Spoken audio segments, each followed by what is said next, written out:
கிறிஸ்துக்குள் பிரியமான தேவச்சனமே, இந்த அருமையான 100 நாள் ஜெபத்தில் பங்கேற்று கொண்டிருக்கிற ஒவ்வொரு அருமையான தேவச்சனத்திற்கும் இயேசு கிறிஸ்துவின் நாமத்தில் இனிய வாழ்த்துக்கள். நீங்கள் எல்லாரும் சேர்ந்து ஜெபித்து ஆண்டவருடைய சமூகத்தில் ஒவ்வொரு நாளும் துதித்து கொண்டும் வருகிறீங்க. உங்கள் ஜெபங்கள் கேட்கப்பட்டு கொண்டிருக்கிறது. உங்கள் துதிகள் தேவனுடைய சமூகத்துக்கு சென்று கொண்டிருக்கிறது. தேவச்சனமே, துதி பூமியிலிருந்து ஏறெடுக்கப்படும் என்றால் வானத்தில் இருந்து நமக்காக பதில் இறங்கி வரும். ஜெபம் ஏறெடுக்கப்படும் என்றால் பதில் இறங்கி வரும் என்பது பைபிளில் உள்ள நிதர்சனமான உண்மை. தேவச்சனங்களே, எங்கெல்லாம் தேவ பிள்ளைகள் தேவ மனிதர்கள் செபித்தார்களோ அந்த இடத்துல ஒரு பலிபீடம் உருவாக்கப்பட்டது. அந்த இடத்துல அக்கினி இறக்கப்பட்டது. இன்னைக்கு ஆவிக்குரிய பலிபீடத்தை உண்டாக்கி இருக்கிறோம். தேவச்சனமே, நமக்காக அக்கினி இறங்க போகிறது. நமக்காக தேவனுடைய கரம் இறங்க போகிறது. இந்த அருமையான நேரத்தில் நம்மை நாமே சுத்திகரிப்போமா? நம்மை நாமே ஆண்டு சமூகத்தில் இன்னும் தாழ்த்தி ஒப்பு கொடுப்போமா? தேவச்சனமே, ஆண்டவர் யோசுவா பார்த்து சொன்னாரு, உங்களை பரிசுத்தப்படுத்துங்க, நாளைக்கு அற்புதம். எத்தனை பேர் உங்களை பரிசுத்தப்படுத்த ஒப்பு கொடுப்பீங்க? தேவச்சனமே, எந்த விதத்திலேயாவது சத்ருவானவன் நம்மளுடைய ஆசீர்வாதங்களை ஏதோ ஒரு குற்றத்தை காண்பித்து ஏதோ ஒரு குறையை காண்பித்து ஆண்டு சமூகத்தில் அதை தடை பண்ணாதபடி நம்ம ஆண்டு சமூகத்தில் நம்ம ஒப்பு கொடுக்க வேண்டும். தேவச்சனமே, ஆயத்தமாக இருக்கிற ஒவ்வொரு தேவச்சனமும் அப்படியே இணைந்து துதிக்க ஆரம்பியுங்கள். தெய்வ பிரசன்னம் வல்லமையாக இறங்கி கொண்டிருக்கு. தேவனுடைய மகிமை வல்லமையாக இறங்கி கொண்டிருக்கு. தேவனுடைய ஆவியானவர் இனிமேல் உங்களை கண்ட்ரோலில் எடுக்க போறாரு. ஆவியானவருடைய கையில் நீங்கள் இருப்பீங்க. ஆவியானவர் உங்களை எங்கே கொண்டு செல்லணுமோ அங்கே கொண்டு செல்வார். எதை உங்களை விட்டு மாற்றணுமோ அதை மாற்ற போகிறார். யாரை உங்கள் கூட இணைக்கணுமோ அவர் இணைக்க போகிறார். என்ன தேவையோடு இருக்கிறீங்களோ அந்த காரியத்தில் ஒரு திறந்த வாசலை கர்த்தர் வைக்க போறார். நம்மளை நாமே ஆயத்தப்படுத்துவோமா? தேவச்சனங்களே, எல்லாரும் சேர்ந்து உள்ளத்தின் ஆழத்தில் இருந்து, அப்பா என்னை ஆயத்தப்படுத்துங்கப்பா, என் குறைவுகளை கழுவுங்கப்பா, என்னுடைய குறைவுகளை, என் வாயின் வார்த்தைகளை கழுவுங்க, என் கண்களை கழுவுங்க, என் காதை கழுவுங்க, தேவையில்லாததை நான் கேட்டிருந்தால் கழுவுங்க, தேவை இல்லாததை பார்த்திருந்தால் கழுவுங்கப்பா. அப்பா என்னை கழுவும், அப்பா என்னை கழுவும் என்று பேசுங்க. உங்கள் ரத்தத்தினால கழுவும் என்று பேசுங்க. கர்த்தர் உங்களை கழுவுகிறார். கர்த்தர் உங்களை கழுவுகிறார். உங்கள் பிள்ளைகளை கழுவுகிறார். ஏதோ ஒரு பிள்ளை உங்கள் வீட்டில் குடித்து கொண்டு இருக்குதா? சேட்டை பண்ணுகிறாங்களா? தேவனுக்கு பிரியமில்லாத ஏதோ ஒரு காரியத்தை அவங்க எழுப்பி விடுகிறார்களா? வீடை சினிமா பாடல்கள் உலக காரியங்களால் நிரப்புகிறார்களா? ஆண்டவர் அறியாதவர்கள் உங்கள் வீட்டில் இருக்கிறாங்களா? கவலைப்பட வேண்டாம். அவங்களுக்காக தரப்பில் நிற்க போகிறோம். ஆண்டவர் என் குடும்பத்தில் நடக்க போகிற நன்மையை என் வீட்டில் உள்ள அறியாமையினால, என் குடும்பத்தில் உள்ள அறியாமையினால எந்த நன்மைகள் தடப்படக்கூடாதுன்னு தேவச்சனமே, நீங்க தரப்புல நின்று இன்னைக்கு கண்ணீரோடு செபிக்க போறீங்க. இன்னைக்கு துதிக்க போறீங்க. கர்த்தர் சிலதை வெளிப்படுத்த போறாரு. எப்படி ஆசீர்வாதங்கள் உங்களை விட்டு பிரிக்கிறது, எப்படி சத்ரு அதை தந்திரமாக பிரிக்கிறான் என்று நீங்கள் கண்டுபிடிக்க போறீங்க. ஒரு வல்லமையான தேவ மனிதன் சொன்னா, ஒரு அபிஷேகத்தை பெறுவது ஒரு பெரிய விஷயம் அல்ல, அந்த அபிஷேகத்தை காத்துக்கொள்ளுகிறது தான் பெரிய விஷயம். It's not to receive anointing is great. It's very necessary to maintain the anointing னு சொன்னார். எத்தனை பேருக்கு புரிகிறது? தேவச்சனமே, ஆமென். அபிஷேகம் பெற்று தேவனால் நடத்தப்படுகிற நீங்க ஏதோ ஒரு பாதி வழியில தேவனை விட்டு பிரிந்திடக்கூடாது. ஆவியினால் நிரப்பப்பட்டு தேவனுடைய வார்த்தையை பெற்றுக்கொண்ட தேவச்சனம் அந்த வார்த்தை உங்களுக்குள்ள அனுதினம் கிரியை செய்ய விட்டு கொடுக்கணும். ஆண்டவர் கொடுத்த அபிஷேகத்தை மெயின்டைன் பண்ணாமல் போயிடக்கூடாது, கவனிக்காமல் போயிடக்கூடாது. அநேகர் கார் வாங்குவாங்க, 2-3 நாளில் அவங்களுக்கு அதுக்கு மேலே உள்ள விருப்பம் போயிடும். ஒரு நல்ல பைக் வாங்குவாங்க, ஒரு 2 மாதத்தில் அதை அப்படியே அழுக்காக விட்டுருவாங்க. ஒரு வீடு கட்டுவாங்க, 1 வருஷம் அது மேலே ஒரு பிரியமாக இருந்து பெயிண்டிங்லாம் பண்ணி அழகாக வச்சுருப்பாங்க. அதுக்கு பிறகு அது கருகருன்னு மாறினாலும் அதை மெயின்டைன் பண்ணவே மாட்டாங்க. அதோட ஒரு 10-20 வருஷம் அப்படியே போயிடும். அநேக பழைய வீடுகள்லாம் பாருங்கள், அப்படியே பெயிண்டிங் பண்ணாமல் விட்டுருப்பாங்க. காரணம், வீடு கட்டுறது பெரிய விஷயம் இல்லை, அதை மெயின்டைன் பண்ணணும். தேவச்சனமே, கரையாங்கள் வராமல், எறும்புகள் வராமல், மண் பூச்சிகள் வீடு கட்டாமல், சில குருவிகள் வீடு கட்டாமல் நீங்கள் தான் பாதுகாக்கணும். தேவையில்லாத விஷயங்கள் உங்கள் வீட்டுக்குள்ளே வராமல் இருக்கு, நீங்கள் சுத்திகரிக்கணும். ஒரு குறிப்பிட்ட இடத்தை அப்படியே விட்டு பாருங்களேன், புல் பிடித்து காடாக மாறிவிடும். அனுதினம் கிளீன் பண்ணி வைத்தால் தான் மெயின்டெனன்ஸ் சொல்லுகிறாங்க. அதை செய்தால் தான் அந்த இடம் நீட்டாக இருக்கும். நீங்கள் ஆண்டு சொல்லுகிறார், அபிஷேகத்தப்பட்ட தேவச்சனமே, எவ்வளோ தூரம் உங்களையும் நீங்கள் ஆராய்ச்சி பண்ணி பார்க்குறீங்க? எந்த இடத்துல சத்துரு நுழைகிறான் என்று கவனமாக இருக்க கர்த்தர் சொல்லுகிறார். அவனுடைய நுழைவாயிலை அடைக்கப் போகிறோம். அவன் கண்கள் வழியாக நுழைகிறானா, சிந்தனையில் நுழைகிறானா, எப்படி யுத்தம் பண்ணுகிறான்னு உங்களுக்கு ஆவியானவரை உணர்த்துவா. எல்லாரும் சேர்ந்து ஆண்டவரை பார்த்து கேட்போமா? என் குற்றங்கள் நீர் மனதில் கொண்டால் நிலை நிற்க முடியாதையா. என் குற்றங்கள் நீர் மனதில் கொண்டால் நிலை நிற்க முடியாதையா. மன்னிப்பு தருபவரே, உம்மைத்தான் தேடுகிறேன். மன்னிப்பு தருபவரே, நாங்கள் உம்மைத்தான் தேடுகிறோம். உம்மை நோக்கி கதறுகிறேன், விரைவாய் உதவி செய்யும். சொல்லுவோமா? உம்மை நோக்கி கதறுகிறேன், விரைவாய் உதவி செய்யும். அப்பாவை பார்த்து கேளுங்க. என் குற்றங்கள் நீர் மனதில் கொண்டால் நிலை நிற்க முடியாதையா. சொல்லுங்க சொல்லுங்க. ஓ, நீர் மனதில் கொண்டால் ஆமென், நிலை நிற்க முடியாதையா. மன்னிப்பு தருபவரே, நான் உம்மைத்தான் தேடுகிறேன். எனக்கு மன்னிப்பு. எந்த பாவமானாலும் சரி, எந்த கரைகளானாலும் சரி, அப்பா சமூகத்துல கேட்போமா? தேவச்சனமே என்னை மன்னிங்கன்னு சொல்லி உம்மை நோக்கி கதறுகிறேன், விரைவாய் உதவி செய்யும். அப்பா உம்மை நோக்கி கதறுகிறோம், விரைவாய் உதவி செய்யும். எல்லாரும் சேர்ந்து சொல்லுவோம். தூபம் போல் என் ஜெபங்கள் ஏற்றுக்கொள்ளும் ஐயா. மாலை பலி போல் என் கைகளை உயர்த்தினேன் ஐயா. தூபம் போல் என் ஜெபங்கள் ஏற்றுக்கொள்ளும் ஐயா. மாலை பலி போல் என் கைகளை உயர்த்தினேன் ஐயா. உம்மை நோக்கி கதறுகிறேன், விரைவாய் உதவி செய்யும். எல்லாரும் சேர்ந்து சொல்லுவோம்.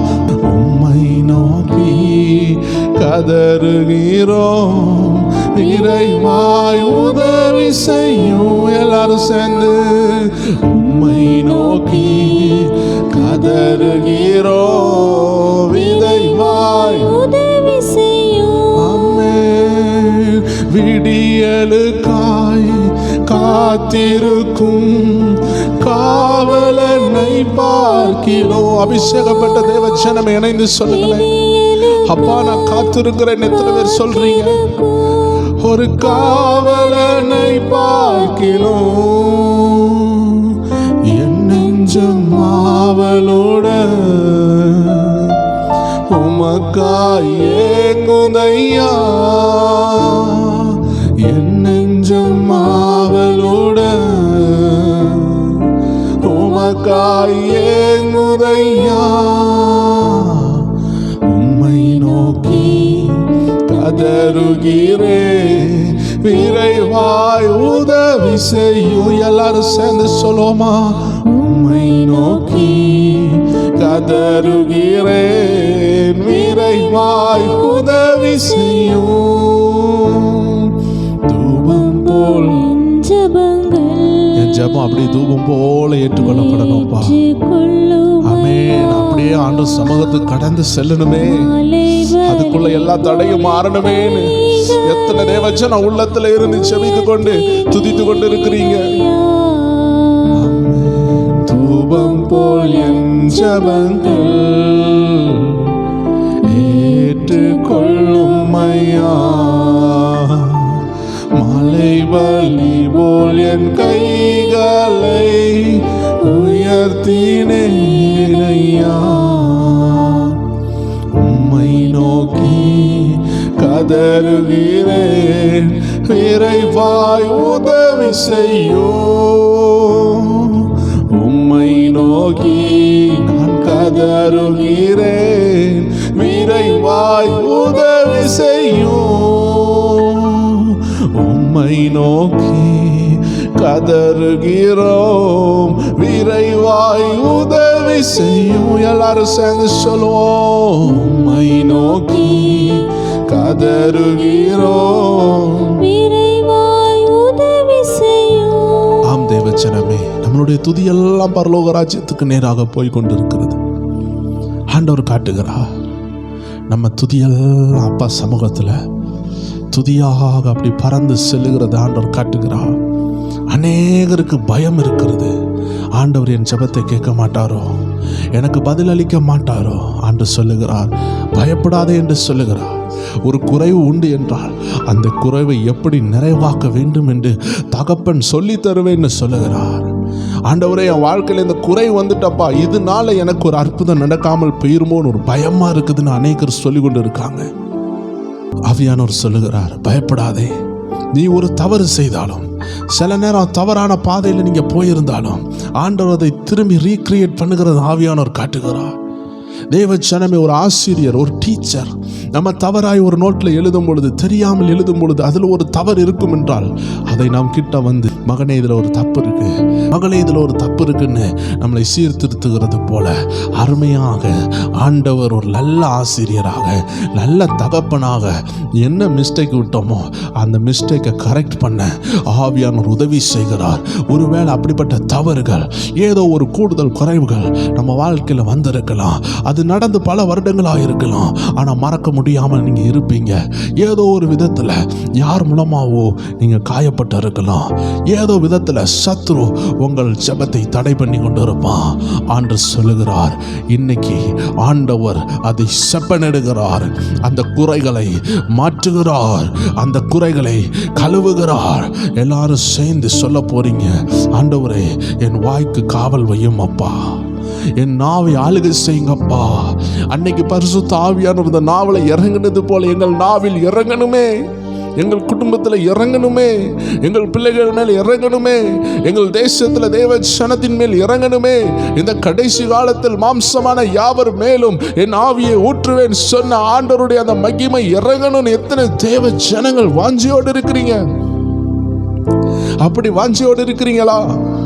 அப்படிப்பட்ட ஒரு தேவ ஜனமா இன்னைக்கு நம்ம நாவை ஏசாயா தீர்க்கதரிசி போல ஒப்பு கொடுப்போமா? ஆண்டவரே, நான் பொய் உதடுகள் உள்ள மக்கள் மத்தியில வாசம் பண்ணுகிறேன்ப்பா, கள்ளத்தனம் நிறைஞ்ச உலகத்துல வாசம் பண்ணுகிறேன்ப்பா. என் கம்பெனியில நம்பத்தக்க மனிதர்கள் இல்லை. என் கூட படிக்கிறதுல ஏசப்பா போல ஒரு நபர் இருக்கிறாங்களா? இல்லை. என் தேசத்துல நான் பார்க்க முடியலையே, என் கிராமத்துல இல்லையே. இவர்கள் மத்தியில தான் நான் குடியிருக்கிறேன்ப்பா.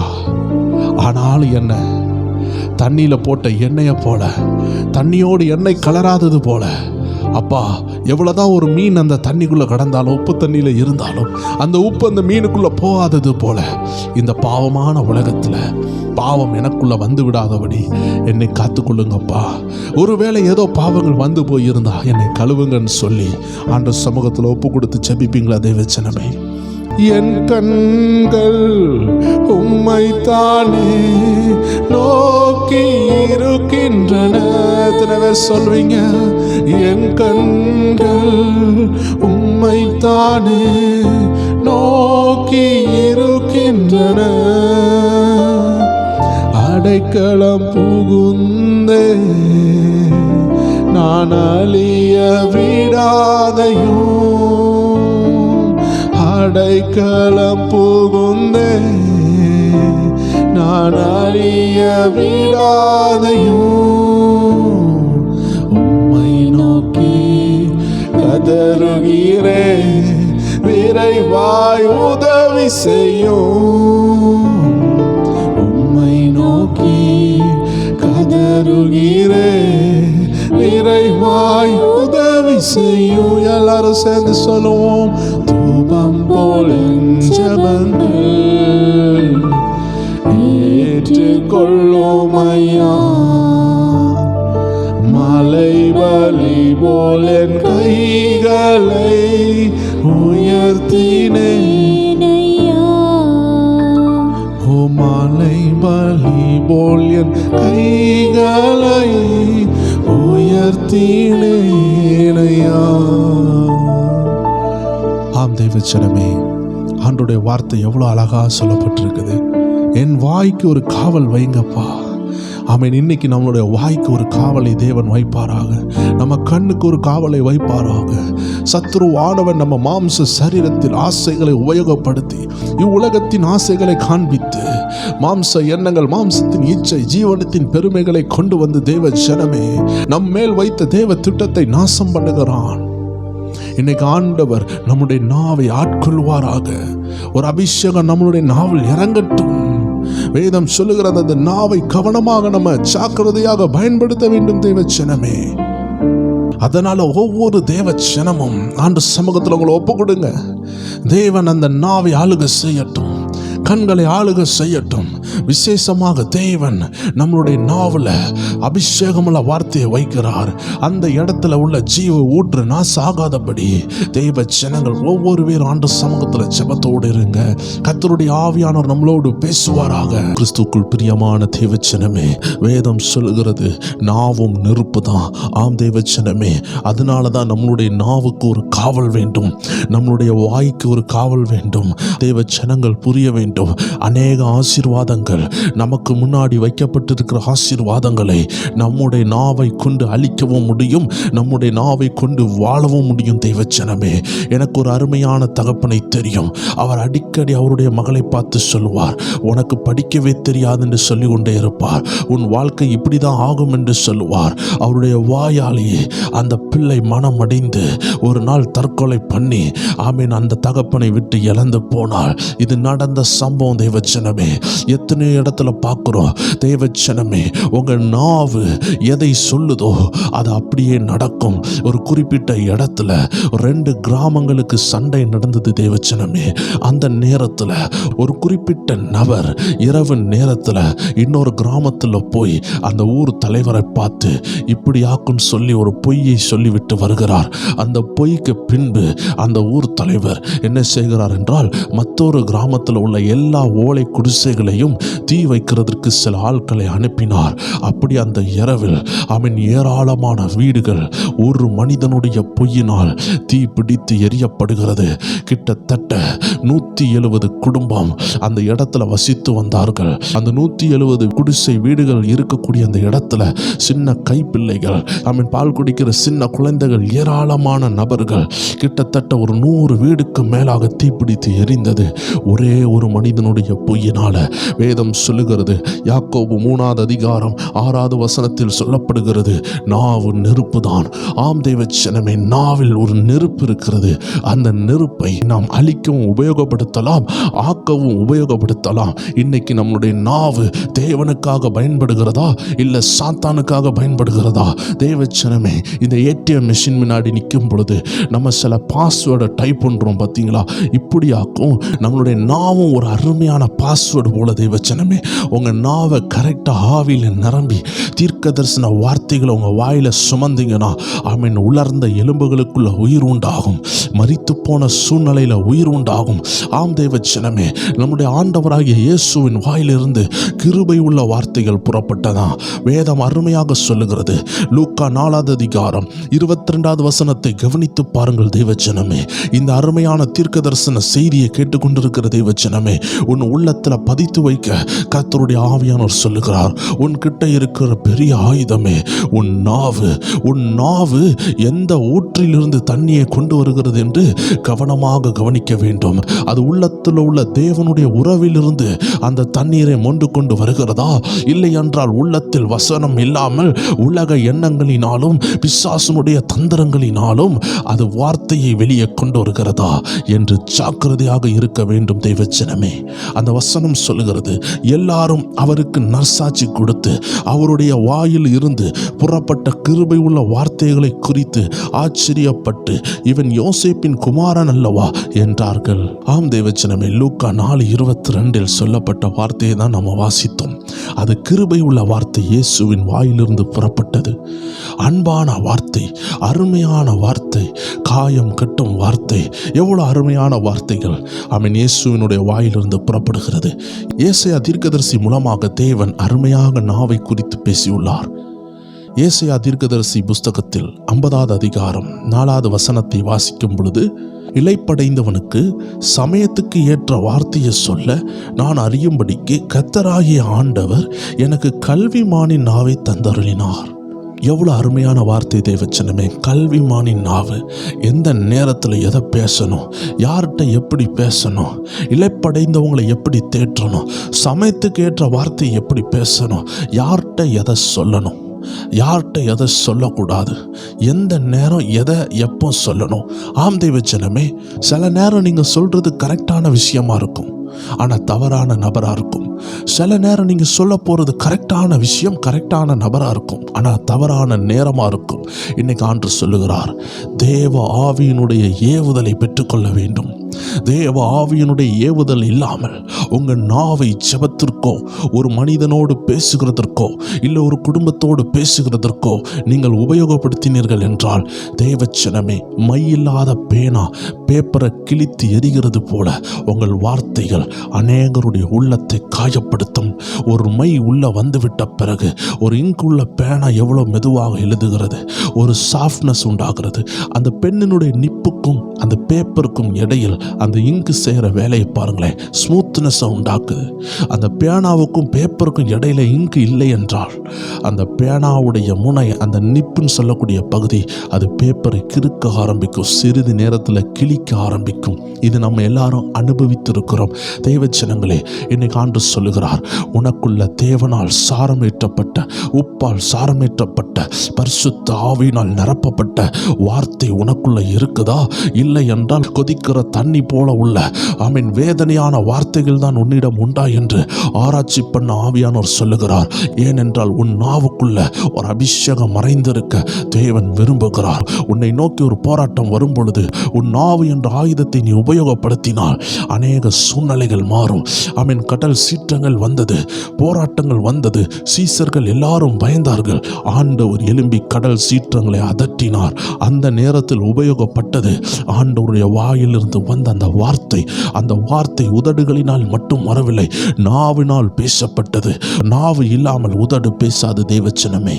அதனால்தான் தேவச்சனமே, நீதிமொழிகள் 10வது அதிகாரம் 21வது வசனம் சொல்கிறது, நீதிமானுடைய உதடுகள் அநேகரை போஷிக்கும், மூடரோ மதியினத்தினால் மாளுவார்கள்.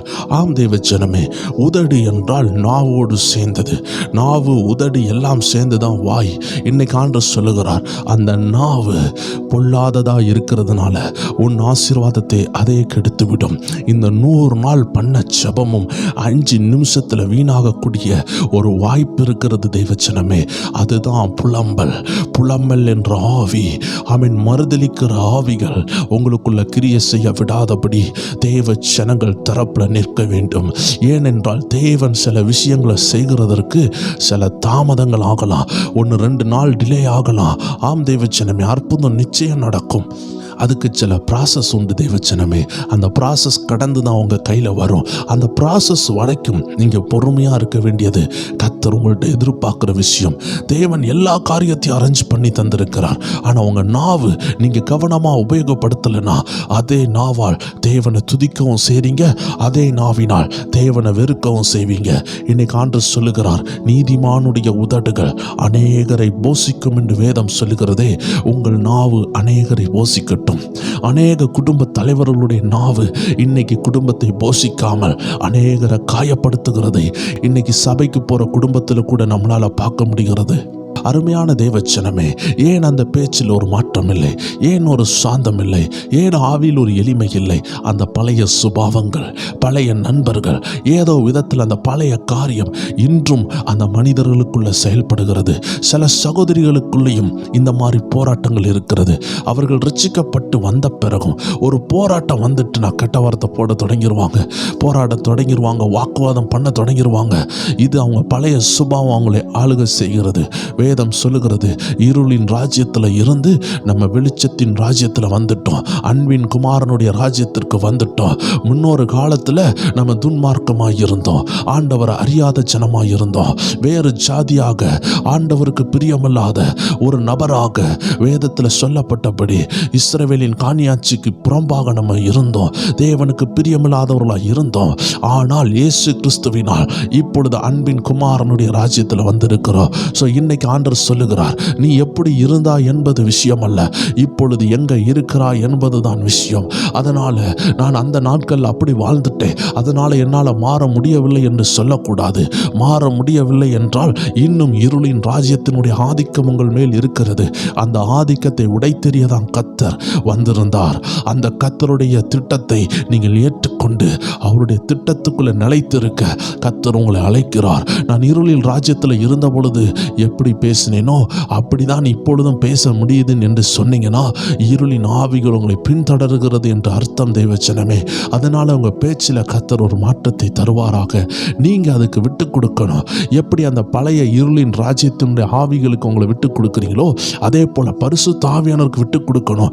அநேகர் கெட்ட வார்த்தை போடுறதுக்கு தங்களை விட்டு கொடுக்குறாங்க, சண்டை போடுறதுக்கு தங்களை விட்டு கொடுக்குறாங்க.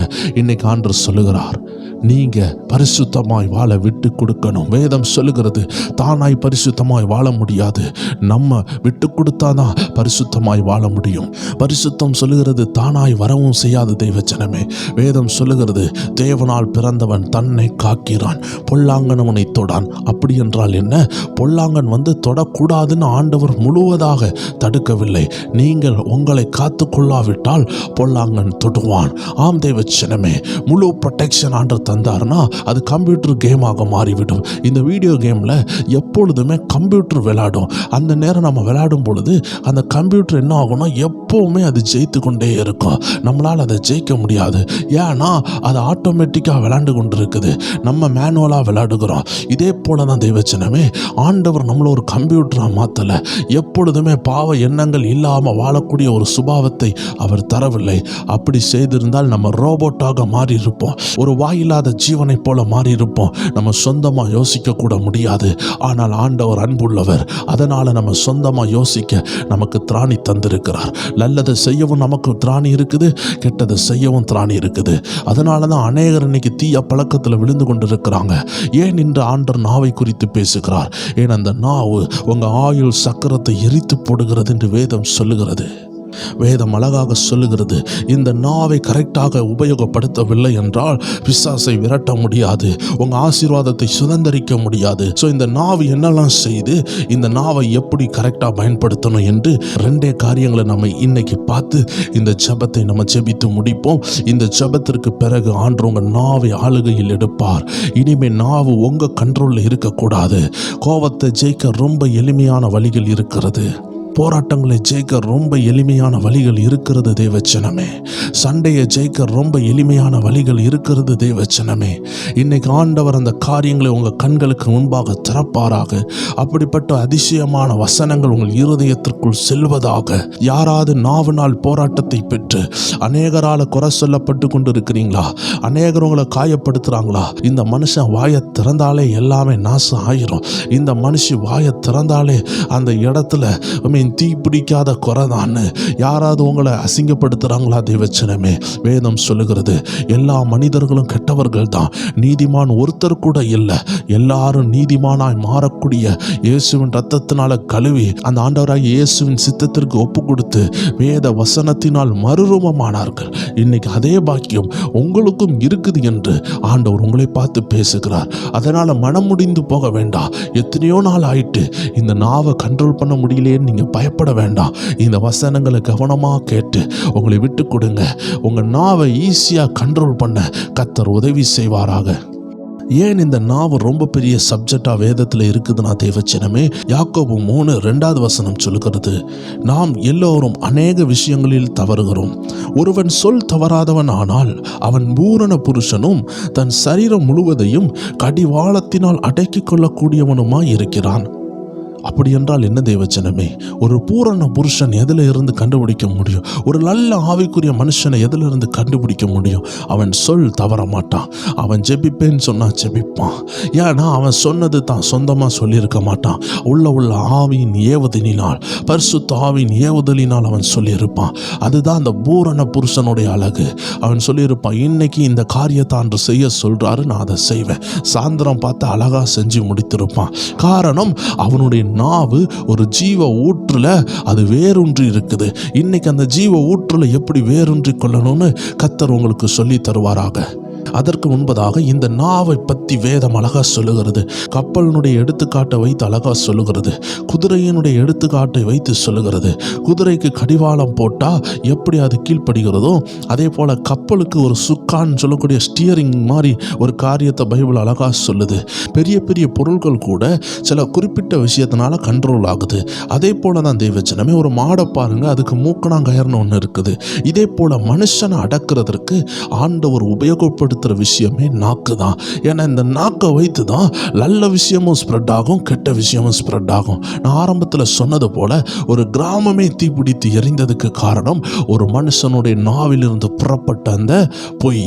ஆம் தேவச்சனமே, இந்த நாவுக்கு ஒரு மையப்பகுதி இருக்குது. இந்த நாவு எங்கிருந்து வார்த்தையை பேசுது? வேதம் அழகா சொல்லுகிறது. மத்தேயு 12:34 கடைசி பகுதியை வாசிக்கும் பொழுது, இருதயத்தின் நிறைவினால் வாய் பேசும். ஆம் தேவச்சனமே, நீங்க ஆண்டவருடைய பிள்ளையா இருக்கும் பொழுது பரிசுத்த ஆவியானவர் இருதயத்தை நிரப்பிக் கொண்டே இருப்பார். அப்போ பரிசுத்த ஆவியினால் நிரப்பப்பட்ட அந்த இருதயத்தில் இருந்து கெட்ட ஆலோசனைகள் வராது. நீங்க தீமையினால் வெல்லப்படாமல் நீங்க நன்மையினால் வெல்லப்படுவீங்க. நீங்க தீமையினால் வெல்லப்பட மாட்டீங்க. ஒரு ஆளை தீமையை கொண்டு ஜெயிக்க மாட்டீங்க. அதற்கு பதிலாக தேவன் கொடுக்கிற ஆலோசனையை வைத்து நன்மையினால் அவர்களை வெல்லுவீங்க. இந்த உலகத்தில் உள்ள எல்லாரும் பாருங்க, இன்னைக்கு உலகத்தில் ஏன் கொலை நடக்குது? இன்னைக்கு பாருங்க, லாக்அப் டெத்ஸ்லாம் நடக்குது. இந்த லாக்அப் டெத்துக்கெல்லாம் காரணம் என்ன? ஒரு மனுஷனுடைய உண்மையை கண்டுபிடிக்கிறதுக்கு அடிக்கிறாங்க, சித்திரவதைப்படுத்துறாங்க. ஏன்னா அவர்களுக்கு தெரியல. ஆனா இதே ஒரு பேதுருவா இருக்கட்டும், பேதுரு அப்போஸ்தலர் 5 பாருங்கள், ஆண்டவருக்கு விரோதமாக பொய் சொல்லி கொண்டு வந்த 2 பேரை பார்த்து நீ இதை செய்து கொண்டு வாரன்னு ஆண்டவருடைய ஆவியினால் அழகாக கண்டுபிடித்தார். இன்னைக்கு அப்படிப்பட்ட நடத்துதல் நம்ம உலக மனிதர்கள்ட்ட இருக்காது. அதனால தான் அவர்கள் நாவு என்ன செய்து கெட்ட வார்த்தை போடுகிறது, சண்டை போடுகிறது. போலீஸ்மார்கள் கூட பாருங்களேன், அடித்து கொன்ன ஒரு சம்பவத்தை நம்ம கேள்விப்பட்டோம். காரணம் என்ன? அவர்களால் உண்மையை கண்டுபிடிக்க முடியவில்லை. ஆம் தேவச்சனமே, உள்ள பரிசுத்த ஆவியானவர் இருந்திருந்தால் உணர்த்தி இருப்பார். இல்லாததுனால அந்த உள்ளத்துக்குள்ள ஏதோ ஒன்று வேற காரியங்கள் இருந்திருக்குது. நம்ம உள்ளத்துல 2 காரியம் இருக்கலாம் தேவச்சனமே. ஒன்று பிசாசின் ஆவி, ஒன்று பரிசுத்த ஆவி. இந்த பரிசுத்த ஆவியானவர் நமக்குள்ள இருக்கும் பொழுது பேதுருவை போல தீர்க்க தரிசனங்களை உரைக்க முடியும். எசேக்கியேலை போல தீர்க்க தரிசனங்களை உரைக்க முடியும். அருமையான இயேசு கிறிஸ்துவை போல புயலின் மத்தியில் அந்த அலைக்கடலையும் அந்த புயலையும் நம்ம அடக்க முடியும். வேதம் சொல்லுகிறது, அங்க மிகுந்த அமைதி உண்டானது. உங்க போராட்டங்களை இயேசுவின் நாமத்தில் கடிந்து கொள்ள முடியும். பிசாசுகளை விரட்ட முடியும். இப்படி வல்லமையான நாவா மாற வேண்டிய உங்க நாவு ஏதோ ஒரு தவறான நிறைவினால், உங்க இருதயத்தின் நிறைவினால் வாய் பேசும் என்று சொல்லுகிறது. உங்க இருதயம் கோபத்தினால் நிரப்பப்படுகிறதா? யாரோ ஒரு 3வது நபர் உங்க குடும்பத்தை குறித்து பத்த வச்சு கொண்டிருப்பாங்க. யாரோ சொல்லுகிறத கேட்டுட்டு நீங்க வந்து வீட்டில் சண்டை போடுவீங்க. அது உண்மையா பொய்யான்னு கூட தெரியாது. ஆண்டவர் சொல்லுகிறார், அதற்கு இடம் கொடாதீர்கள். உங்க இருதயத்தில் கோபம் நிரப்ப இடம் கொடாதீர்கள். அது என்னன்னு தீர ஆராய்ந்து பரிசுத்த ஆவியினால் நிரம்பி அந்த விஷயங்களை ஜெயிக்க கர்த்தர் உங்களை அழைக்கிறார். இதே நேரம் கோபத்தினால் உங்க இருதயத்தை நிரப்பினீங்கன்னா உங்க வாயில கோபம் தான் வரும். ஆம் தேவச்சனமே, அந்த குறிப்பிட்ட கிராமத்தில் ஒரு மனிதன் பொய் சொன்னதுனால அவன் 100கணக்கான வீடு எரிந்ததுன்னு சொன்னேன் தெரியுமா? அந்த இடத்துல உபயோகப்பட்டது அசுத்த ஆவிகள். ஏனென்றால் அவன் ஒரு பொய் சொல்லுகிறான். அந்த பொய் எங்கிருந்து வந்தது? அசுத்த ஆவியினால் வந்தது. ஸோ நாவு சும்மா பேசாது. நாவு இருதயத்தின் நிறைவினால் தான் பேசும். அதனால் தான் தேவச்சனமே, நாவு எங்க உறவாடுது, எங்க எசைந்திருக்குதுன்னு பார்க்கணும். நாவு ஒரு மரம் போல. அந்த நாவிலிருந்து வரக்கூடிய பழங்கள் அந்த மரத்தினுடைய வேறு நல்ல இடத்துல மாட்டியிருக்கணும். அந்த மரம் நல்ல மரமாக இருக்கணும். ஆமீன். வேதம் அதை அழகா சொல்லுது. நாவு ஒரு ஜீவ ஊற்று.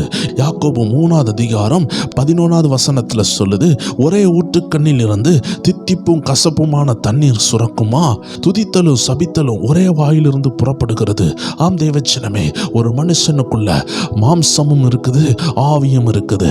மாம்சத்தில் கிரியை செய்கிற மனுஷன் பிசாசனுடைய ஆவியினால் பேசப்படுவான். ஆவியினால் கிரியை செய்யப்படுகிற மனுஷன் பரிசுத்த ஆவியினால் பேசப்படுகிறான்.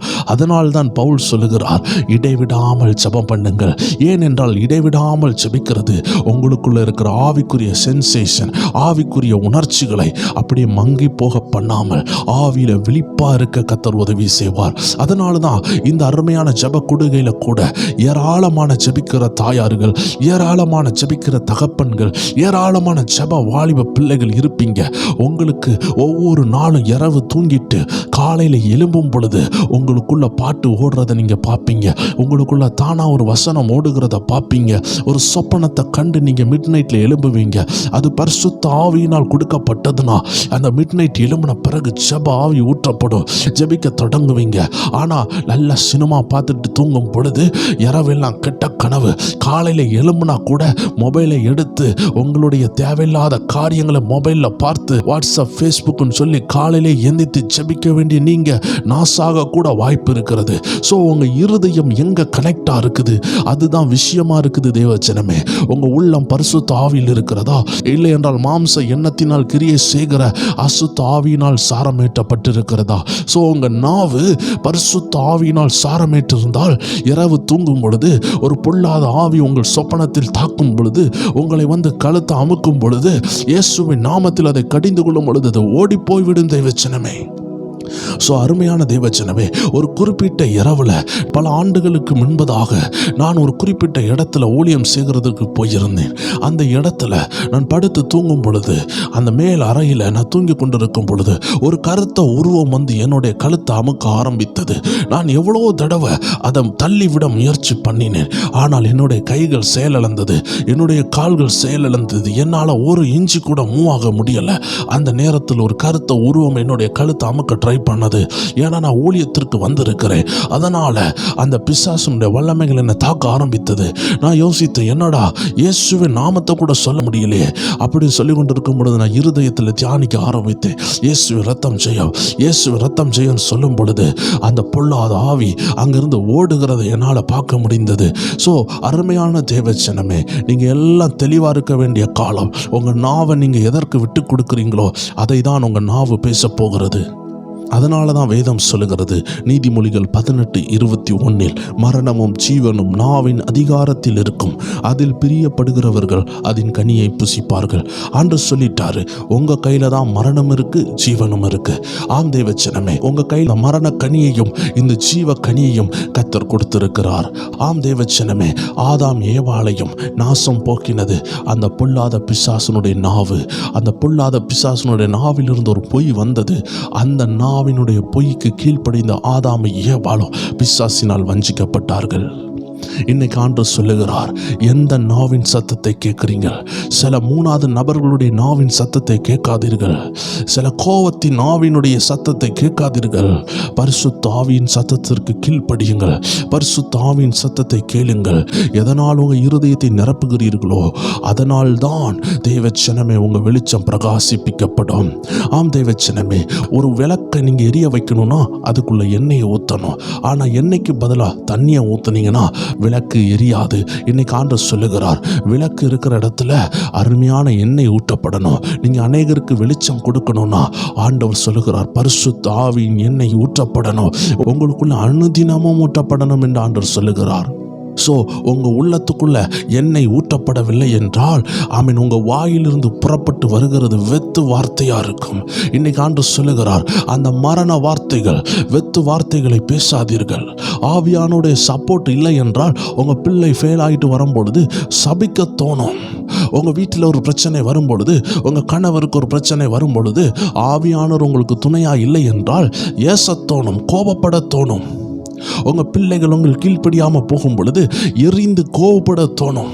ஆம் தேவஜனமே, 100 நாள் ஜபத்தில் பங்கு பெற்ற தேவஜனமே, ஒரே நிமிடத்தில் உங்கள் ஆசீர்வாதத்தை இழக்க வாய்ப்புகள் உண்டு. ஜாக்கிரதையாக இருக்கதான் கர்த்தர் அழைக்கிறார். ஆம் தேவஜனமே, ஒரு குரங்கனுடைய கையில் 2000 ரூபா நோட்டோ இல்லை 1000 ரூபா நோட்டோ கொடுத்தீங்கன்னா அது 2 நிமிஷத்தில் அதை கிழித்து போடும். ஒரு மாம்ச சுபாவம் சொல்லுகிறது, ஒரு குரங்கினுடைய சுபாவத்தை காட்டிலும் கீழ்த்தரமான சுபாவம் தேவஜனமே. இந்த மாம்ச சுபாவம் ஒரு தேவ பிள்ளைக்கு கிரியை செய்தால் அவன் மறைந்து கொள்ள போகிற இடம் எது தேவஜனமே? ஆதாம் ஏவாளுக்குள்ளாடி அந்த மாம்ச எண்ணங்கள் கிரியை செய்தது. அவர்கள் அத்தி மரத்துக்கு பின்னாடி போய் ஒளிந்தார்கள். எங்க போய் ஒளிவோம் தேவஜனமே? எங்க போய் ஒளிய முடியும்? நம்ம ஆண்டவரை விட்டுட்டு. ஆண்டவர் நம்மளை பார்த்து கொண்டிருக்கிறார் அல்லவா? அதனால அந்த மாம்ச எண்ணங்களுக்கு இடம் கொடாம இருங்க. ஆமேன். அந்த குரங்கனுடைய கையில எவ்வளவு ரூபா கொடுத்தாலும் அது கிழித்து போடும். ஏன்னா அதுக்கு தெரியாது. இதே போல தேவஜனமே, கர்த்தருடைய ஆவியானவர் எவ்வளவு தீர்க்க தரிசனங்களை பேசுகிறார், எத்தனையோ ஆலோசனைகளை தருகிறார், எத்தனையோ திட்டங்களை தருகிறார். உங்க ஆசீர்வாதங்களும் உங்களை நோக்கி வருகிறது. தேவன் உங்க மேல வச்ச திட்டம் உங்களை நோக்கி வருகிறது. ஆனால் இந்த குரங்கை காட்டிலும் கேவலமான இந்த மாம்ச சுபாவத்திற்கு நாம சாய்ந்து போகும் பொழுது, நம்ம எண்ணங்களை சாய்ந்து விடும் பொழுது, நம்ம இடம் கொடுக்கும் பொழுது, நம்மளுடைய திட்டங்களை, ஆசீர்வாதங்களை, நம்ம கையில் உள்ள வருமானங்களை நம்மளை கிழித்தெறிகிறவர்களாக இருக்கிறோம். பிரசங்கி 5வது அதிகாரம் 6வது வசனம் சொல்லுகிறது, உன் மாம்சத்தை பாவத்துக்குள்ளாக்க உன் வாய்க்கு இடம் கொடுக்காதே, அது புத்தி பிசகினால் செய்தது என்று தூதனுக்கு முன் சொல்லாதே. தேவன் உன் வார்த்தைகளினாலே கோபம் கொண்டு உன் கைகளின் கிரியையை அழிப்பானேன். ஆம் தேவச்சனமே, நம்முடைய வார்த்தைகளை கண்டு ஆண்டவர் கோபம் அடைந்து அவன் நம்முடைய கைகளின் கிரியைகளை அழிப்பானேன் என்று வேதம் சொல்லுகிறது. அப்படி என்றால் என்ன? நம்ம மாம்சத்தை பாவம் செய்யறதுக்கு நம்ம வாயை விட்டு கொடுக்க கூடாதுன்னு வேதம் சொல்லுகிறது. நம்மளால தான் விட்டு கொடுக்கவும் முடியும், கொடுக்காம இருக்க முடியும். ஸோ நீங்க விட்டு கொடுக்கும் பொழுது உங்க ஆசீர்வாதத்தை நீங்களே தொலைத்து போடுகிறீர்கள்னு வேதவசனம் தெளிவா சொல்லுகிறது. இந்த வார்த்தைகளை தெளிவாக கவனித்து பாருங்கள். நீங்க வீட்டில் ஃப்ரீயா இருந்தீங்கன்னா சொல்லப்பட்ட வசனங்கள், இன்னைக்கு குறிக்கப்பட்ட வசனங்களை எழுதி வைத்து ஜெபியுங்கள் என நாவுன்னு சொல்லுகிறது. ஒரு தேவ பிள்ளையினுடைய வெற்றி வீரத்தின் அடையாளம். ஒரு நாவு என்றது ஒரு பட்டயம் போல, ஒரு நாவும் நெருப்பு தான். ஆம் தேவச்சனமே, மாம்ச மனுஷனுக்கும் நாவு நெருப்பு தான், ஆவிக்குரிய மனுஷனுக்கும் நாவு நெருப்பு தான். ஸோ இன்னைக்கு ஆண்டவர் உங்களை பார்த்து பேசி கொண்டிருக்கிறார். இந்த நெருப்பாகிய வசனத்தை, இந்த நெருப்பாகிய அக்கினி நாவை நீங்க பரிசுத்தமாக பயன்படுத்த வேண்டும். அப்போஸ்தலர் நடபடிகள் 2வது அதிகாரம் 3வது வசனத்தை, 4வது வசனத்தை, 5வது வசனத்தை பாருங்கள். அல்லாமனும் அக்னிமயமான நாவுகளைப் போல பிரிந்திருக்கும் நாவுகள் அவர்களுக்கு காணப்பட்டு அவர்கள் ஒவ்வொரு மேல் வந்து அமர்ந்தது. அவர்கள் எல்லாரும் பரிசுத்த ஆவியினால் நிரப்பப்பட்டு ஆவியானவர் தங்களுக்கு தந்தருளின வரத்தின்படியே வெவ்வேறு பாஷைகளிலே பேச தொடங்கினார்கள். ஆம் தேவச்சனமே, நாவும் நெருப்புதான். அழிவுக்கு ஏதுவான நெருப்பை தட்டுகிறதும் இந்த நாவுதான். ஆமன் ஆக்கத்திற்கு ஏதுவான பில்டிங் பண்றதுக்கு, ஆமன் ஒருத்தனை கட்டி எழுப்புறதற்கும் ஏதுவான நெருப்பை ஆமன் கொண்டு வந்து உபயோகப்படுத்துகிறதும் அந்த நெருப்பு தான். தேவச்சனமே, இந்த வெல்டிங் கம்பெனிஸ்லாம் பார்த்தீங்கன்னா வெல்டிங் அடிப்பாங்க, கொடூரமான தீ வரும். அந்த தீ பாருங்களேன், அழகா இரும்பை உருக்கி அந்த இரும்புக்கு மேல ஒரு கோட்டிங்கை கொடுத்து பிளந்த இரும்புகளை ஒட்ட வைக்குது. அப்படி என்றால் என்ன? ஒரு நெருப்புனால இரும்புகளை ஒட்ட வைக்க முடிகிறது. இன்னொரு இடத்துல பார்த்தீங்கன்னா அதே வெல்டிங் கடையில் கேஸ் கட்டர்ஸ் இருக்கும். அது இரும்புகளை வெட்டி பிளக்கும், பூட்டுகளை பிளக்கும், இரும்பு தகடுகளை பிளக்கும், இரும்பு கனமான பொருட்களை கூட அந்த கேஸ் கட்டர் வெட்டும். ஸோ ஒரே நெருப்பு வெட்டவும் செய்து ஒட்டவும் செய்து. இன்னைக்கு ஆண்டவர் சொல்லுகிறார், எப்படிப்பட்ட நெருப்பை வைத்திருக்கிறீர்கள்? நீங்கள் பரிசுத்த ஆவியின் அக்கினியின் நெருப்பை வைத்திருப்பீர்கள் என்றால் எந்த சத்ருவும் உங்களை ஜெயிக்க முடியாது. மந்திரவாதிகள் மந்திரவாதத்தை அனுப்பும் பொழுது, பில்லி சூனியங்கள் உங்களை நோக்கி வரும் பொழுது, தேவ ஜனமே, நீங்க வெளி தேசத்தில் இருக்கிறீங்க, பில்லி சூனியம் உங்களை தாக்காதுன்னு சொல்ல முடியாது. பில்லி சூனியங்கள் இதை குறித்து பெரிய பெரிய பாடம் தேவ ஜனமே. ஆமீன். வேதத்துல ஆமீன் தியாலஜிக்கல்ல, சிஸ்டமேட்டிக் தியாலஜில டிமானாலஜின்னு சொல்லி ஒரு தனி சப்ஜெக்டே இருக்குது தேவ ஜனமே. அதை எடுத்து திசிஸ் பண்ண அநேகர் சொல்றாங்க. ஆமீன். மந்திர கட்டுகள் வந்து உண்மையாக இருக்கிறது. அநேக பிள்ளைகளை அது தாக்குகிறது. இருக்கிறது. பில்லி சூனியங்கள் உண்டு, முடக்கு வாதங்கள் உண்டு. ஆமென். பொம்மையில ஆணிகள் அறைவது உண்டு, மரத்தில் ஆணிகள் அறைவது உண்டு. பல காரியங்களை தேவ ஜனங்களை ஜெபிக்கிற பிள்ளைகளை கட்டி வைக்க முடியும். ஆனால் ஒரு காரியம் உண்டு, அந்த தேவ ஜனம் கர்த்தருக்கு இடம் கொடுப்பார்கள் என்றால் அவர்களை ஜெயிக்கவே முடியாது. தேவ ஜனங்கள் கர்த்தருக்கு இடம் கொடுக்காமல் எந்த தேசத்துல போய் இருந்தாலும் இந்த ஆவிகள் உங்களை துரத்தும். இந்த ஆவிகளை ஜெயிக்கிறதுக்கு தான் ஆண்டவர் சொல்லுகிறார். அப்போஸ்தலர் 2 அதிகாரம் 3 வசனத்தில் சொல்லப்பட்டது போல, அல்லாமலும் அக்னிமயமான நாவுகள், பிரிந்திருக்கும் நாவுகள் அவர்கள் மேல் வந்து அமர்ந்தது. Let the fiery tongues come upon us and sit upon us. அந்த அக்கினிமயமான நாவு நம்ம மேல வந்து அமரட்டும். அது பிரிந்திருக்கிற நாவு நம்ம மேல வந்து அமரட்டும். தேவஜனமே, எத்தனை பேர் விட்டு கொடுப்பீங்க? அந்த நாவும் நெருப்பு தான் சொன்னது போல. அருமையான தேவஜனமே, இன்னைக்கு உங்க இருதயத்தின் நிறைவு பரிசுத்த ஆவியானவரோடு இருக்கும் என்றால் பரிசுத்த ஆவியின் ஆலோசனையை பேசுவீங்க. ஒவ்வொரு விஷயத்திற்கும் ஒரு பாஸ்வேர்டு உண்டு தேவஜனமே. ஒவ்வொரு ஏடிஎம் கார்டுக்கு ஒரு பாஸ்வேர்டு இருக்கிறது போல ஒவ்வொரு விஷயத்திற்கு ஒரு பாஸ்வேர்டு உண்டு. நீங்க ஜெபத்தில் இருக்கும் பொழுது சில நேரம் அது அந்நிய பாஷையா வெளிப்படும், சில நேரம் அது சோத்திர பலிகளா வெளிப்படும். சில போராட்டங்களுக்கு துதிச்சா போதும், அது ஆண்டவர் வாசலை திறந்துருவார். சில போராட்டங்களுக்கு தியானிக்கணும், சில போராட்டங்களுக்கு தீர்க்க தரிசன செயல்பாடுகளை செய்யணும். அதை தான் நம்ம கடந்த நாட்களில் பார்த்தோம். வீட்டை சுற்றிலும் தண்ணி தெளித்து ஜெபிக்கலாம். ஆமீன். ஒரு வியாதியஸ்தர் இருக்கிறாங்கன்னா ஜெப எண்ணெயை பூசி ஜெபிக்கலாம். இதெல்லாம் ஒரு ப்ரொஃபட்டிக்கல் ஆக்ஷன். ஒரு கப்பில் ஜெபம் பண்ணி தண்ணி கொடுக்கலாம். இது ஆவியானவர் உணர்த்துறபடி செய்யணும். இயேசுநாதர் பாருங்க, மண்ணில் கொஞ்சம் துப்பி அந்த மண்ணை எடுத்து என்ன செய்யறாரு? ஒரு குருட்டு மனுஷனுக்கு பூசி விடுகிறார். அவர் ஒரு வார்த்தையாலே சுகமாக்க முடியும். But there is an instruction behind every healing and deliverance by the help of the Holy Spirit. ஒரு பரிசுத்த ஆவியின் உதவியோடு ஒவ்வொரு விஷயத்திற்கு பின்னாடியும் ஒரு இன்ஸ்ட்ரக்ஷன் உண்டு, ஒரு நெறிமுறைகள் உண்டு தேவஜனமே. அதனால தான் பரிசுத்த ஆவியானவர் நமக்கு ரொம்ப ரொம்ப தேவையாக இருக்கிறார். வேதம் எவ்வளவு அருமையாக சொல்லுகிறது, மரணமும் ஜீவனும் நம்மளுடைய நாவின் அதிகாரத்தில் இருக்குது. ஸோ உங்க நாவு மாம்ச நாவா இருக்குதா, ஆவிக்குரிய நாவா இருக்கிறதா என்று மட்டும் உங்களை நீங்களே ஆராய்ந்து பார்க்க ஆவியானவர் சொல்லுகிறார். இந்த நாட்கள்ல ஆவியில நிரம்புறதே வச்சனமே, திரும்பியும் போய் உன் நாவை மாம்சத்தின் நாவாக, மாம்சத்தின் பட்டயமாக பயன்படுத்த வேண்டாம் என்று ஆண்டவர் சொல்லுகிறார். நீதிமொழிகள் 10:21 சொல்லப்பட்டது போல, நீதிமானுடைய உதடுகள் அநேகரை போஷிக்கும். ஆம் தேவச்சனமே, இனிமே உங்க நாவு அநேகரை போஷிக்க போது. ஏசப்பாவுடைய நாவிலிருந்து கிருபை உள்ள வார்த்தை வந்தது போல இனிமே உங்க நாவிலிருந்து கிருபை உள்ள வார்த்தைகள் தான் வரணும். போராட்டத்தின் வார்த்தைகள் அல்ல, ஜீவனை தருகிற வார்த்தைகள் இன்னைக்கு கர்த்தர் தருகிறார். உலக மனிதனைப் போல ஒரு பொல்லாத நாவை உடையவர்களாக இனி நம்ம இருந்தா போராட்டங்களை ஜெயிக்க முடியாது.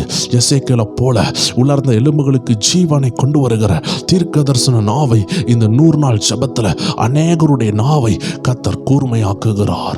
எத்தனை பேர் விசுவாசிக்கிறீங்க? கர்த்தர் உங்க நாவை கூர்மையாக்கி கொண்டிருக்கிறார். The Holy Spirit is sharpening your tongues. உங்க நாவை கூர்மையாக்குகிறார். உங்க நாவோடு பரிசுத்த ஆவியானவர் இணைகிறார். பரிசுத்த ஆவியானவர் கண்ட்ரோல் கொண்டு வருகிறார். இனிமே நீங்க பயப்பட வேண்டாம். எப்பெல்லாம் உங்க நாவு கண்ட்ரோல் மீறுதோ உங்க நாவல ஜெபத்தை கொண்டு வாருங்கள், துதியை கொண்டு வாருங்கள், அந்நிய பாஷையை கொண்டு வாருங்கள், அழகாக ஜெபம் பண்ண ஆரம்பியுங்கள். உங்க நாவு உங்களுக்கு கீழ்ப்பட்டு அடங்கும் என்று சொல்லுகிறார். இந்த நாவை கண்ட்ரோல் பண்ண வேண்டும் என்று ஒரு உணர்வு வந்தாலே 50% நீங்க ஜெயித்துட்டீங்க. அநேகருக்கு தெரியாது, நாவு தான் நம்ம பிரச்சனை, நம்ம பல நேரம் முறுமுறுக்கிறோம் சொல்லி அநேகருக்கு தெரியாது. உங்க நாவை கண்ட்ரோல் பண்ண ஆரம்பிச்சிட்டாலே 50% ஜெயித்துட்டீங்க. இனி வசனத்தை பேச ஆரம்பிச்சிட்டீங்கன்னா, விசுவாசமா பேச ஆரம்பிச்சிட்டீங்கன்னா 100% ஜெயித்துட்டீங்க. அவிசுவாசமா பேசினா மட்டும்தான் அப்படியே 50% குறையும். ஆனாலும் நீங்க தோத்து போகலை, ஏன்னா உங்களுக்கு சத்தியம் தெரிந்து விட்டது. நாவு தாண்டா பிரச்சனை. ஆவிக்குரிய யுத்தத்துல நாவு தான் போராடுகிறது. பாருங்க, ஏசப்பாவை வனாந்தரத்துல பிசாசு கொண்டு போய் சோதிக்கும் பொழுது கூட பிசாசு நாவால் தான் போராடுகிறான். ஆண்டவராகிய இயேசு நாவின் பிரதித்திரத்தினால் தான் போராடுகிறார். ஸோ பிசாசை விரட்டணும், அந்தகார ஆவிகளை விரட்டணும்னா அதுக்கு நாவில் பரிசுத்த ஆவியினால் சாரமேற்றப்பட்ட பரிசுத்த ஆவியின் வார்த்தை நமக்கு வேணும். ரேமா வார்த்தை வேணும், வெளிப்படுத்தலின் வார்த்தை வேண்டும். அந்த வார்த்தையை கர்த்தர் உங்களுக்கு கட்டளையிடுவாராக. எல்லாரும் கண்களை மூடலாம், ஜெபிக்கலாம். அன்பான ஆண்டவரே, இந்த வார்த்தையை கேட்டுக்கொண்டிருக்கிற யாராக இருந்தாலும் சரி, எந்த தேசத்தில் இருந்தாலும் சரி, இனிமே அவர்கள் நாவு அக்னியா மாறட்டும். ஒரு வில்லிலும் கூர்மையான அம்பாய் மாறட்டும். அநேகருடைய இருதயத்தை காயம் கட்டுகிற, ஆறுதல் அளிக்கிற கல்விமானின் நாவாய் மாறட்டும். ஹalleluya, ஹalleluya. உப்பால் சாரமேற்ற, வசனத்தினால் சாரமேற்ற அருமையான வார்த்தையை கொண்டு வருகிற நாவாய் மாறட்டும். அதே போல ஆண்டவரே, இந்த அருமையான ஜனங்களுக்கு நீதிமொழிகள் 25:11 சொல்லப்பட்டபடி ஏற்ற சமயத்தில் சொன்ன வார்த்தை வெள்ளித்தட்டில் வைக்கப்பட்ட பொற்பழங்களுக்கு சமானம் சொன்ன அந்த வார்த்தையின்படியே ஆண்டவரே, இவர்கள் வாயில் இருந்து ஏற்ற நேரத்தின் வார்த்தை உண்டாவதாக. என்ன செய்ய வேண்டும் என்று ஏற்ற நேரத்தின் வார்த்தை அவர்களுக்கு இப்பொழுதே உண்டாவதாக. தீர்க்க தரிசனத்தின் ஆவியானவர் ஒவ்வொரு நாவையும் ஆளுகை செய்வீராக. இவர்கள் பேசும் பொழுது தீர்க்க தரிசனங்கள் புறப்படட்டும். எந்த வேலையை ஆரம்பிக்கணும், எதை செய்ய வேண்டும், எதை படிக்க வேண்டும், எதை செய்ய வேண்டும், எதை செய்யக்கூடாது என்று எல்லா ஞானமும் இந்த அருமையான ஜனங்களுடைய நாவல பரிசுத்த ஆவியானுடைய கனெக்ஷன் உண்டாகி அது வெளிப்பட நாங்கள் செபிக்கிறோம். ஆம் தேவஜனமே, கர்த்தர் காட்டுகிறார். இழந்து போன அநேகருடைய அபிஷேகம், நாவை கண்ட்ரோல் பண்ண முடியாத அனுபவங்கள் மாறுகிறது. அநேகருடைய நாவினுடைய பலன் இழந்து போயிருந்தது, நாவினுடைய அபிஷேகம் இழந்து போயிருந்தது. நீங்க சொல்லுகிற வார்த்தைகள் ஒன்றும் நடக்காதது போல இருந்தது. ஆனால் ஆண்டவர் இந்த நாட்களில் சொல்லுகிறார், இனிமேல் நீங்கள் சொல்லுகிறது நடக்கும். இனிமேல் உங்களுக்குள் இருந்து ஆவியானவர் பேச ஆரம்பிப்பார். இனிமேல் அழிக்கிறதற்கு அல்ல, ஊன்ற கட்டுகிறதற்கு கர்த்தர் உங்களை பயன்படுத்த போறார். உங்க மூலமா செய்யும் காரியம் பயங்கரமாய் இருக்கும் என்று ஆவியானவர் சொல்லுகிறார். தேவச்சனமே, இனிமேல் நீங்க வெட்கப்பட்டு போவதில்லை. ஆம் தேவச்சனமே, கோலியாத்தினுடைய நாவிலிருந்து ஒரு சத்தம் வந்தது. கோலியாத் அந்த தேசத்தை கண்டு முழங்கினான். ஆனால் அபிஷேகம் பண்ணப்பட்ட தாவீதினுடைய நாவிலிருந்து ஒரு சத்தம் வந்தது. அந்த நாவின் சத்தம் கோலியாத்தை மேற்கொண்டது. தாவீது சொன்னார், நான் தேவனை கொண்டு வருகிறேன். ஆனால் கோலியாத்து புய பலத்துல, மாம்ச பலத்துல வந்தான். இன்னைக்கு ஆண்டவர் சொல்லுகிறார், எல்லா அந்தகாரங்களையும் ஜெயிக்கிற ஒரு அபிஷேகம் உங்க நாவல இருக்குது. மரணமும் ஜீவனும் இருக்குது. ஆனால் ஜீவனை செலக்ட் பண்ண, ஜீவனை தேர்ந்தெடுக்க, ஜீவனை அனுபவிக்க கர்த்தர் உங்களை அழைத்திருக்கிறார். தேவஜனமே, ஒவ்வொரு வேறையும் அழைத்திருக்கிறார் என்று கர்த்தருடைய ஆவியானவர் உங்களை பார்த்து பேசுகிறார். பலன் கொண்டு திடமானதாக இருங்க. நீங்க செய்ய போறது வாய்க்க போகிறது. உங்க கூட இருந்து ஆவியானவர் பேச போகிறார் என்று இந்த அருமையான ஜெபத்தில் ஆண்டவர் பேசிக் கொண்டிருக்கிறார். ஒவ்வொரு வேருடைய நாவும் உத்தரிக்கப்படுகிறது. ஒவ்வொரு வேருடைய நாவும் ஆவியானவருடைய கண்ட்ரோல்ல வருகிறது. தைரியமாக பலன் கொண்டு இருக்க கர்த்தர் சொல்லுகிறார். உங்க நாவை கொண்டு கர்த்தர் பெரிய காரியங்களை செய்ய போகிறார். உங்க நாவை உபயோகப்படுத்த போறார். அநேகருடைய காயங்களை கட்ட போகிறது. அநேகருக்கு வழிகாட்ட போகிறது. விசேஷமாக உங்க குடும்பத்திற்கு அது வழிகாட்டியாக, விடுதலையை கொண்டு வருகிற கருவியாக மாறிக்கொண்டிருக்கிறது. நன்றி அப்பா. எல்லா துதிகன மகிமை உமக்கு ஆண்டவரே. நீர் எல்லா காரியத்தையும் சீர்படுத்துறதுக்காக நன்றி. ஜனங்களை விடுதலையாக்கி ஸ்ட்ராங் ஆக்குறதுக்காக நன்றி. இப்பொழுதே கர்த்தருடைய ஆவியானவர் அநேகருடைய வாழ்க்கையில ரிப்பேரிங் பண்ணுகிறார். எதெல்லாம் சீர்குலைந்திருந்ததோ, எந்த நாவு இன்னைக்கு கீழ்ப்படியாம அடங்காமல் இருந்ததோ, எதெல்லாம் உங்களை பலமுறை தோல்விக்குள் ஆக்குனதோ, அந்த நாவை சீர்படுத்துகிறார். இனிமே அது புத்தியாய் பேசும். இனி ஞானமானவைகளை பேசும். இனி கல்விமானின் நாவு வெளிப்படும். தீர்க்க தரிசன நாவுகள் வெளிப்படும். ஜீவன் வெளிப்படும் என்று கர்த்தருடைய ஆவியானவர்களை ஆசீர்வதிக்கிறார்.